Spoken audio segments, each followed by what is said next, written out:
Prologue. The town that vanished, Bridgewater, Massachusetts, 1952. A name that once appeared on every map of New England, now erased from most official records. The few historians who dare speak of it do so in whispers, referencing the Bridgewater Incident as an unexplained phenomenon that the government swept under layers of classified documents and official denials. But those who lived through it, the survivors who fled that autumn night, they remember. They remember the mist. The town sat nestled in a valley surrounded by dense pine forests that had stood for centuries. Chapter 1.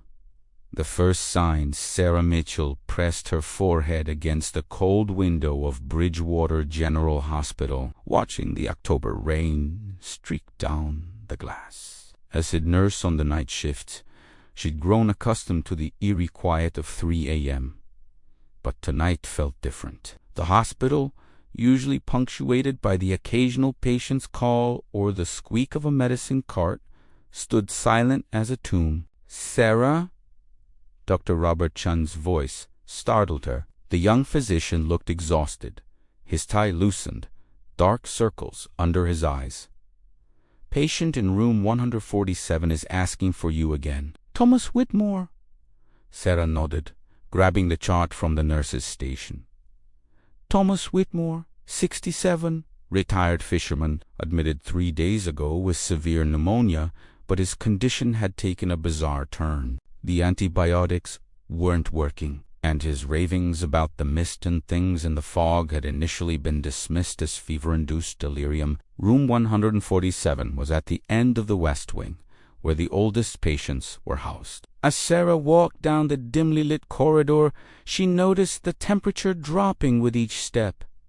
Her breath formed small clouds in the air. The heating system must be malfunctioning again, she thought, making a mental note to call maintenance. Thomas Whitmore was sitting upright in his bed when she entered, his weathered hands gripping the sheets so tightly his knuckles had turned white. His rheumy eyes were wide, fixed on the window where the first tendrils of morning fog were beginning to creep across the parking lot. "It's coming back," he whispered, his voice hoarse, "just like it did in 27.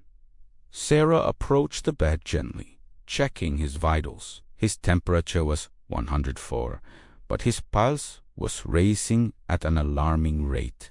"Mr. Whitmore, you need to rest. The fog is just weather. There's nothing to fear. You don't understand." He grabbed her wrist with surprising strength. "I was just a boy, but I remember my father. He was part of the search party when the Patterson family disappeared. They found their house empty, doors wide open, dinner still on the table, but no bodies. Never any bodies." His grip tightened. "They went into the Misteton, the search party. 15 men. Only 3 came back. My father wasn't one of them." Sarah felt a chill that had nothing to do with the faulty heating. "Mr. Whitmore, that was 25 years ago." "I'm sure there's a rational explanation every 25 years, he interrupted, his eyes never leaving the window. "The mist comes every 25 years, and it's hungry." Before Sarah could respond, the lights flickered. Once, twice. Then the entire wing plunged into darkness. The backup generator hummed to life, bathing the hallway in a sickly yellow emergency lighting. And then she heard a sound that would haunt her for the rest of her life. Screaming. Not from inside the hospital, but from outside. Multiple voices, overlapping, filled with a terror so primal it raised the hair on the back of her neck. Sarah ran to the window, Thomas's warnings forgotten. What she saw made her blood run cold. The fog had rolled in completely now, so thick and white it seemed almost solid. But it was moving wrong, not drifting like normal fog, but purposefully, with tendrils reaching out like fingers. And in the parking lot, she could see shapes moving within it. Not the blurry silhouettes of people, but something else entirely. Something that moved on too many legs, with appendages that bent at wrong angles. A nurse's aide, Jenny Morrison, was running toward the hospital entrance, her mouth opened in a silent scream. The mist was chasing her impossibly fast. Sarah watched in horror as a tendril of fog wrapped around Jenny's ankle. The young woman fell, and for a moment her terrified face was clearly visible in the security lights. Then the mist enveloped her completely. When it receded seconds later, Jenny was gone. Not a trace remained. No clothes, no blood, nothing. Just empty asphalt glistening with morning dew. "Lock the doors." Thomas Whitmore's voice came from behind her, calm now with the resignation of someone who had lived with this nightmare for decades. "Lock every door and window in this hospital, and pray it doesn't remember the way in." Sarah's training kicked in. Despite her shock, she grabbed the phone, but the line was dead. She ran to the nurse's station, where Dr. Chun was frantically trying the radio, but only static answered. "The fog surrounding the building," he said, his voice tight with controlled panic. "I can see it from the stairwell windows."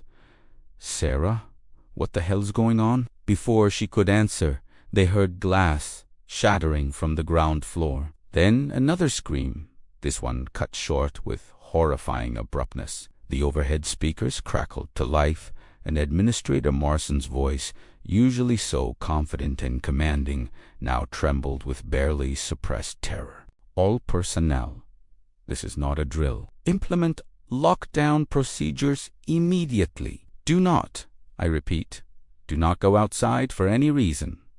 Seal all windows and doors.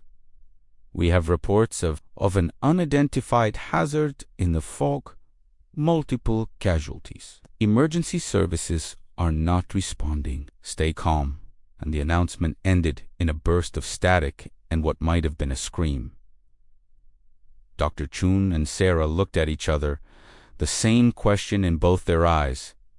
"What do we do now?" "We secured this wing," Sarah said, her voice steadier than she felt. "We get every patient away from the windows and into the interior rooms, and we wait." "Wait for what?" Dr. Chun asked. Sarah glanced at Thomas Whitmore, who had closed his eyes and was murmuring what sounded like a prayer for sunrise. Mr. Whitmore said the search party went into the mist at dawn. Maybe it only comes at night.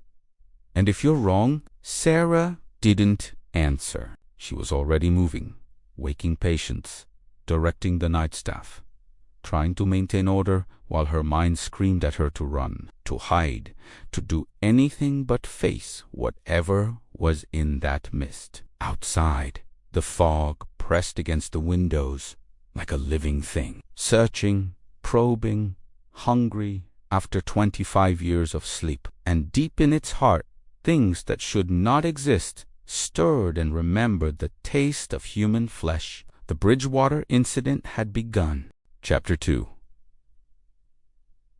Lockdown. The next 30 minutes passed in controlled chaos. Dr. Chun coordinated with remaining staff on the intercom, those still alive, to respond. Out of 43 hospital employees on night shift, only 27 answered roll call. The silence from the others spoke volumes. Sarah moved through the West Wing, her training overriding the primal terror threatening to overwhelm her. She and two orderlies, Marcus Webb and Frank Delacroix, went room by room, relocating patients to the interior hallway away from windows. Some complied quietly, eyes wide with fear. Others fought convinced they were safer in their rooms. "I can't leave." Mrs. Abernathy clutched her bed frame with arthritic fingers. "My husband is coming at sunrise." "Mrs. Abernathy, please." Sarah kept a voice gentle but firm. "We need to move everyone to safety." The old woman's eyes finally released the bed. As Marcus wheeled her away, she whispered, My Henry went into the mist in 27. He never came back. Something else came back wearing his face. In room 152, they found something that made Sarah's blood run cold. The window was closed and locked, but on the inside was a handprint. Not human 7 fingers, each joint bending wrong. And where the palm should be was a circular pattern of suction marks. Around it, the glass had begun frosting over in fractal patterns that hurt to look at. "Don't touch it," Thomas Whitmore said from behind them. "That's how it marks what it wants. By morning, that window will be gone. Not broken, gone. Everything about tonight is impossible." Dr. Chun appeared, his face ashen. "We just lost contact with the second floor. Administrator Morrison was saying something about fog coming through the ventilation system." Sarah felt her stomach drop. "Can we seal the vents?" "Not without access to areas we can't reach." Dr. Chun ran a hand through his hair. "We have maybe 3 hours until sunrise. The hospital has the old tunnel system," Sarah said, "from when it was a tuberculosis sanatorium in the 1920s. Underground passages between buildings." Dr. Chun's eyes widened. "The tunnels that connect to the old wing. Maybe outside the fog's perimeter?" Sarah continued. A crash from above made them jump, then another. Rhythmic, deliberate. Something was breaking through doors, moving systematically. "The tunnels are our only option," Sarah said. "The entrance is in the basement. Behind the boiler room, it's welded shut, but the morgue has bolt cutters." "The morgue is on the ground floor," Marcus pointed out, "where those things first got in." "Then we go quiet and fast," Sarah said. "Dr. Chun and I will scout ahead." They moved quickly through corridors that had become alien in the emergency lighting. The stairwell down felt like descending into a tomb. At the ground floor landing, Sarah held up a hand. Through the door gap, they saw something impossible. The fog had come inside, a solid wall of it, filling the corridor floor to ceiling. And moving through it were things that defied description. Sarah caught glimpses in, arm covered in scales, ending in a cluster of mouths. A body inside out, organs pulsing weightly as it crawled on the ceiling, and eyes. So many eyes. "The morgue is down that hallway," Dr. Chun whispered. 50 feet. We'll never make it." Thomas Whitmore studied the fog. "There's a pattern. The mist pulses, like breathing. When it draws back, you have 10 seconds before it surges forward." "That's insane," Marcus hissed. "We don't have a choice," Sarah said. She looked at Dr. Chun. "You and I run for the morgue." "Marcus, Frankiff. We don't come back in 5 minutes.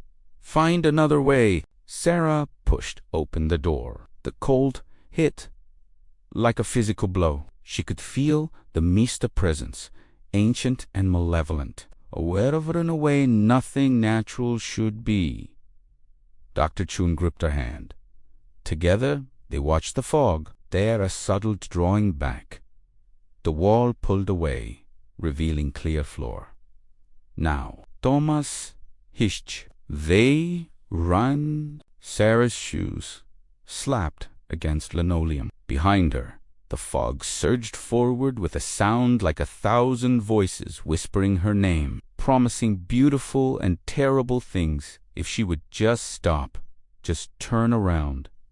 5 seconds. The morgue door was 30 feet away. 7 seconds. Coldness on the back of her neck, like icy fingers reaching. Nini seconds. Dr. Chun crashed through the morgue door, pulling her in. They slammed it shut as the fog hit, and through the window Sarah watched the mist pressed against the glass, full of writhing shapes. They were in. But now they had to get out again, carrying bolt cutters within the next pulse, and Sarah realized with horror that the pattern was getting faster. The mist was learning. Outside, a clock tower chimed 4 times, 2 hours until dawn. Chapter 3. The Morgue. The morgue was colder than Sarah remembered. Not artificial cold, but something deeper. The kind that settles into bones and whispers of graves. Emergency lights cast shadows across examination tables, and the air smelled of formaldehyde and something rotten. Dr. Chun rummaged through drawers. The bolt cutters should be here. Sarah approached the viewing window. The fog pressed against glass, like a living creature, pulsing with terrible rhythm. Within it, she saw faces. Human faces, or what had once been human, their mouths open in silent screams, hands pressed against the inside of the mist, as if Sarah!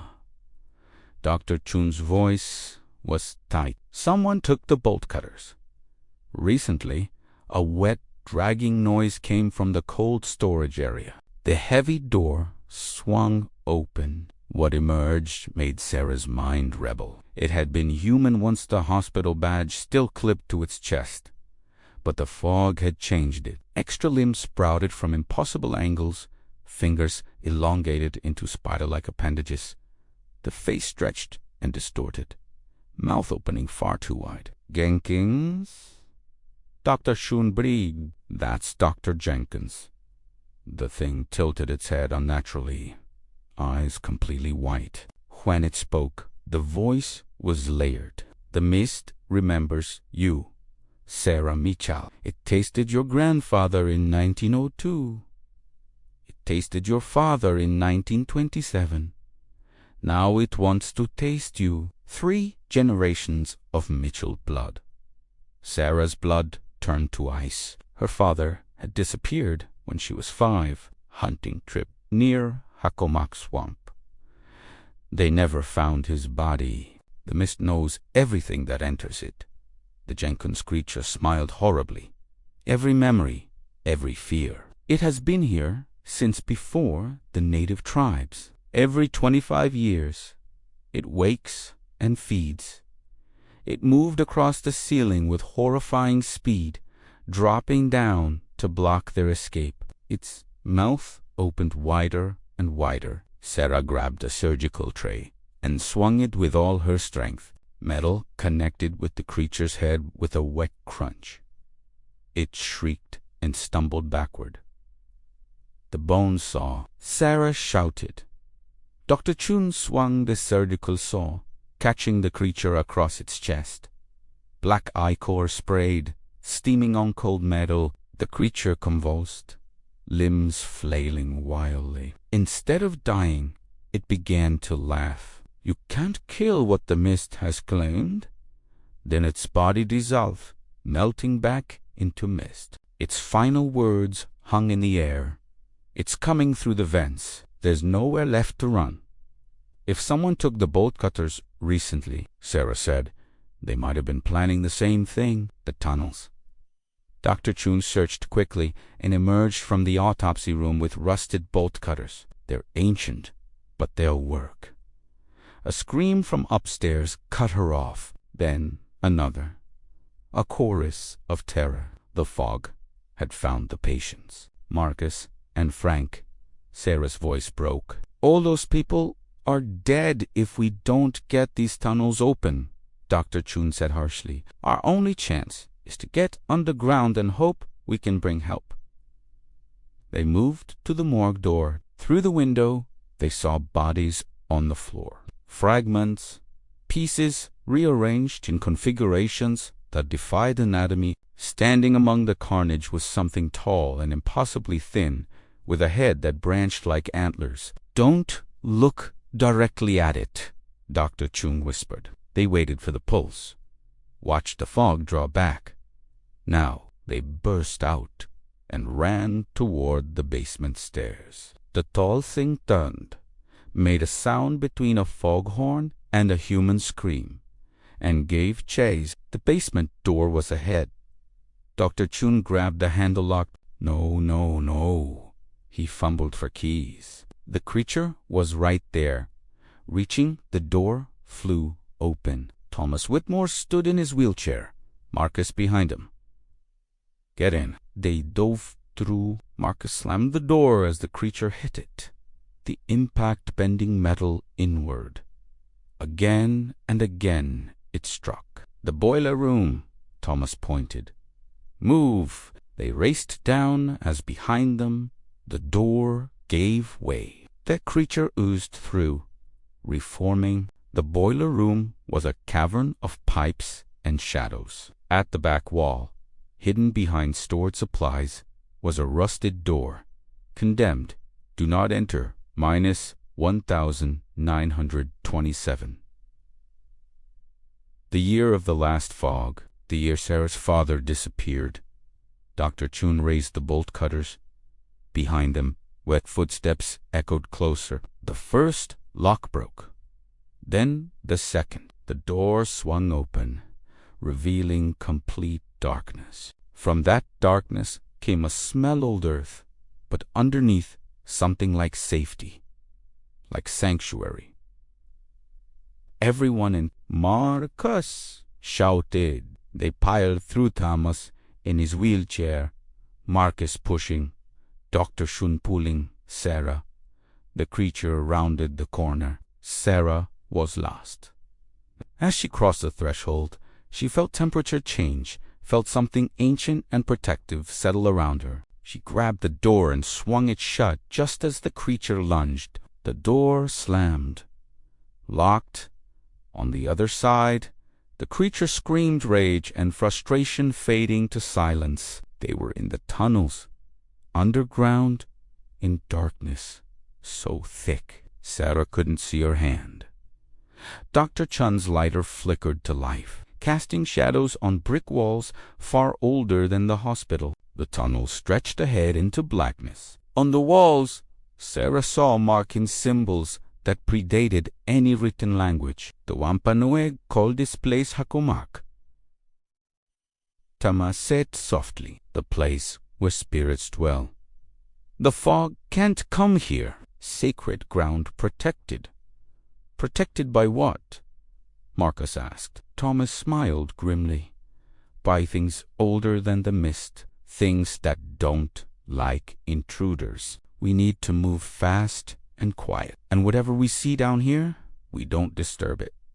The lighter's flame danced across ancient symbols that seemed to writhe in the flickering light. Ahead, the tunnel descended deeper into earth that remembered things humanity had forgotten. Behind them, something scratched at the door.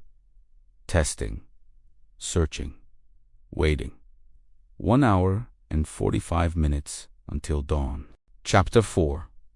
The air in the tunnel was thick and heavy, pressing against Sarah's chest.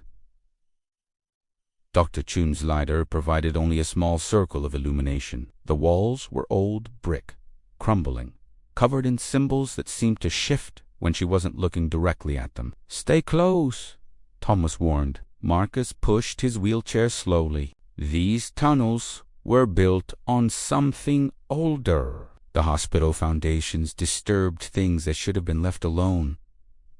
The tunnel sloped downward, branching into multiple passages. Water dripped somewhere in darkness, echoing strangely.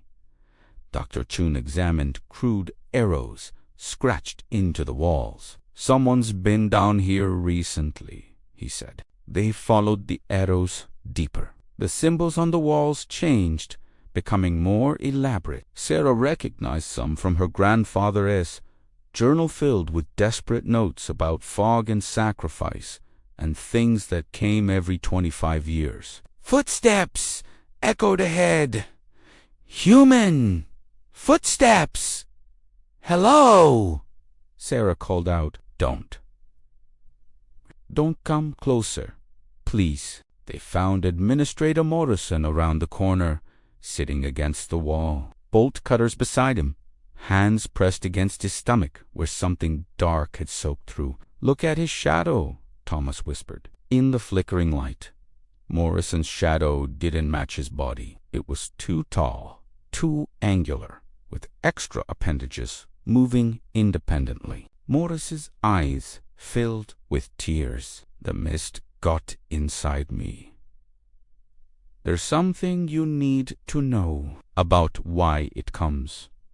Sarah knelt carefully, avoiding his shadow. "What?"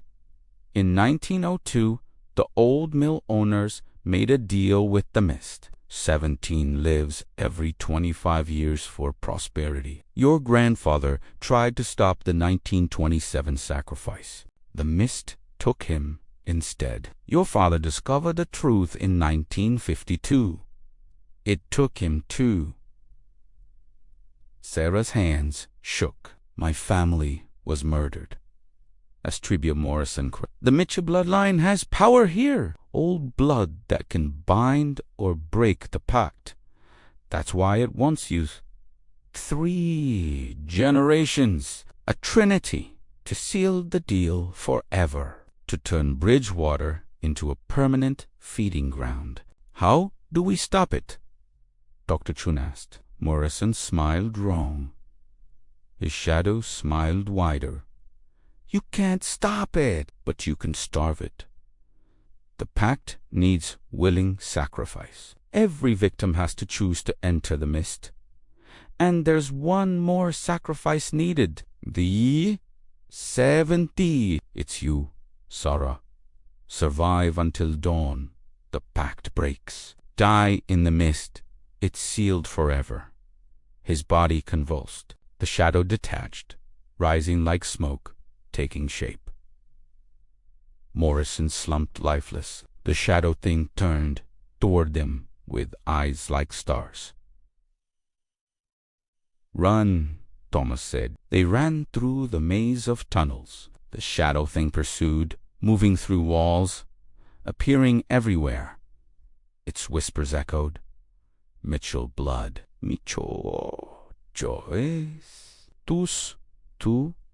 Die." The tunnel opened into a circular chamber with a domed ceiling covered in symbols. In the center was a shaft leading upward. Moonlight filtered down. An exit. But as they rushed forward, the ground became organic, pulsing, reaching up with tendrils that wrapped around their ankles. Thomas's wheelchair tipped. Marcus grabbed him, but the tendrils held fast. "Leave me!" Thomas gasped. "I'm dying anyway." "No!" Sarah pulled at the tendrils, her hands burning. "Listen." Thomas grabbed her face. "The mist feeds on choice and fear. Your grandfather and father failed because they gave in to terror. But you're not afraid. You're angry. Use that." The shadow thing emerged, coalescing into every victim the mist had taken. It reached for Sarah. Sarah stood, faced it. Instead of running, she walked forward. "No," she said simply. The thing stopped, confused. "I don't choose this. I don't choose to run. I don't choose to die. I don't choose your pact. I choose to break it." The chamber shook. The symbols blazed with golden light. The organic floor recoiled as if burned. "The old magic," Thomas whispered. "There."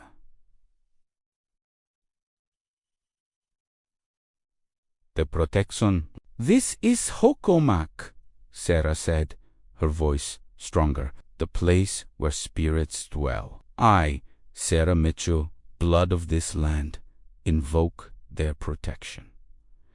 I break the pact. I deny this sacrifice. I choose dawn." The shadow thing screamed. It fractured, splitting into shapes that fled into the walls. Above, through the shaft, the sky began to lighten, climb. Dr. Chun pointed to rusted ladder rungs. Marcus went first, then helped pull Thomas up.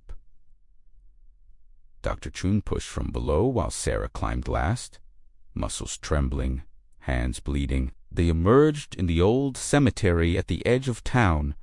Ancient headstones surrounded them. Beyond, Bridgewater General Hospital was wreathed in fog already beginning to thin. The eastern horizon glowed pink and gold. Dawn was coming. From the shaft came one last whisper. Until next time, Mitchell, until 1977.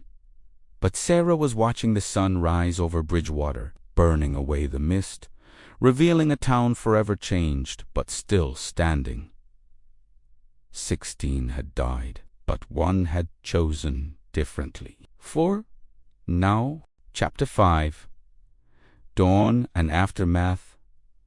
The sun rose over Bridgewater like a wound, bleeding orange and red across the horizon. Sarah sat on a moss-covered tombstone, watching the mist retreat. It didn't dissipate, it withdrew, deliberately, pulling back into the swamp, into the dark places where sunlight never quite reached. Dr. Chun checked Thomas's vitals. The old man's breathing was shallow, pneumonia finally claiming what the mist couldn't. But his eyes were clear, almost peaceful. "You did it," Thomas whispered.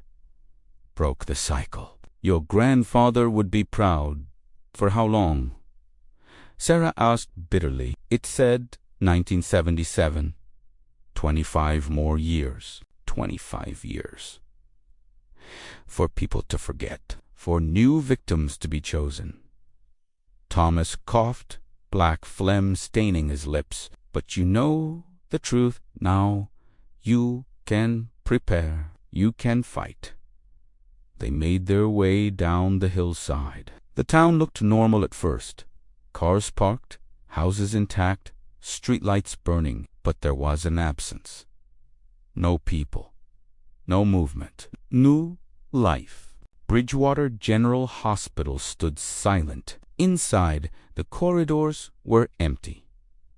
Not just of people, but of bodies. The mist had taken everything. They found 8 survivors total from the hospital, 8 out of 43 staff and 26 patients. By noon, they had counted 317 survivors out of a population of 3,247. The military arrived at 2 p.m.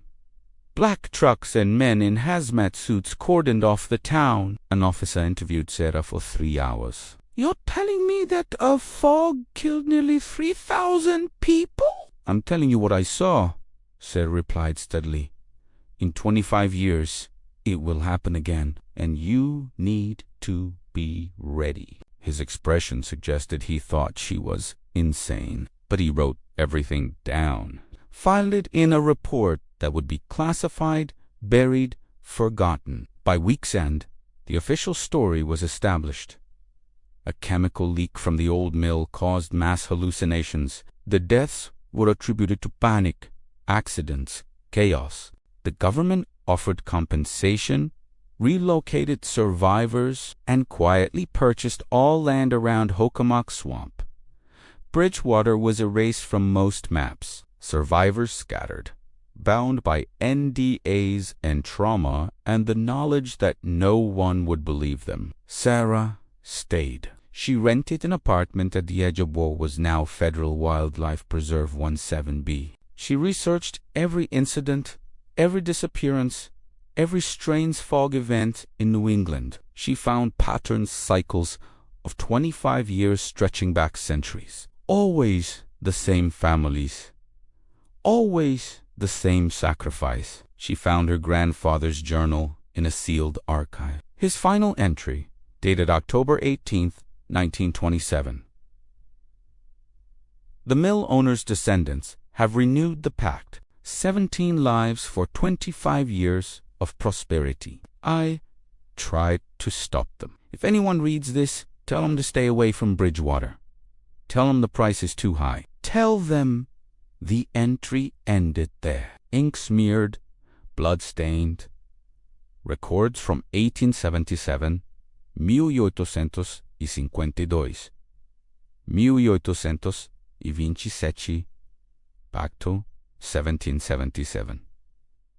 Every 25 years, every time, 17 victims. Every time, one family that tried to break the cycle and paid the price.